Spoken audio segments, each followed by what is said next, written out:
Hello, everybody. It's Patrick McGinnis, the host of FOMO Sapiens, part of the HBR Presents network. I'm gearing up for a whole new season of the pod, and I can't wait to tell you about it.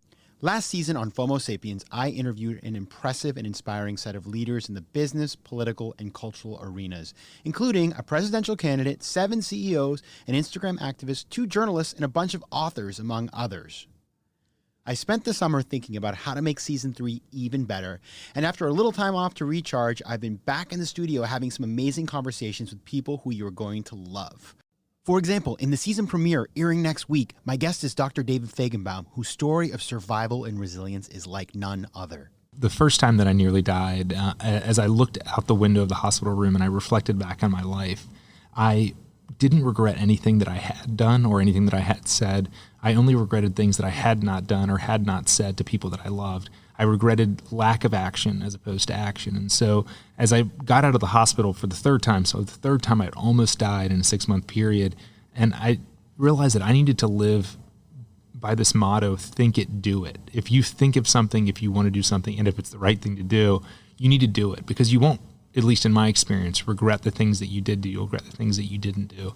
Dr. David was a medical student when he was diagnosed with a rare disease. He was given his last rites 5 times before the age of 30, and then he leveraged his medical skills and his MBA training to find a treatment for his own disease and then build an organization to help others with the same fight.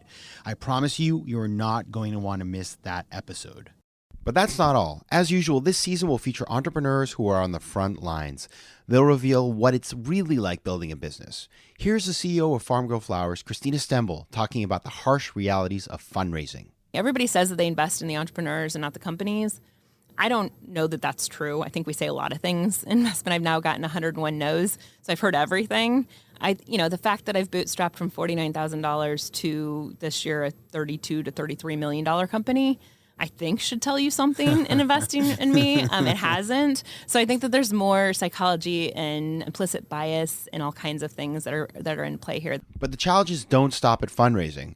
I'll be sharing tips like this one from Quintessentially CEO Anastasia Seabohm about how to get things done even when the world around you never stops. The phone is no longer in the room, and I have a Post-it on my mirror that gives me 5 things to do in the morning before I'm allowed to check my phone. Because the moment I check my phone, adrenaline's going, emails on. We've got a large team in London, so I'm already waking up to Hong Kong's working day, London's working day. So I need that list, my 5 list, before the day starts. Finally, beyond business, I'll be interviewing cultural and political figures. In fact, I'm in London right now, gearing up to interview an actor from one of the most celebrated TV programs in history.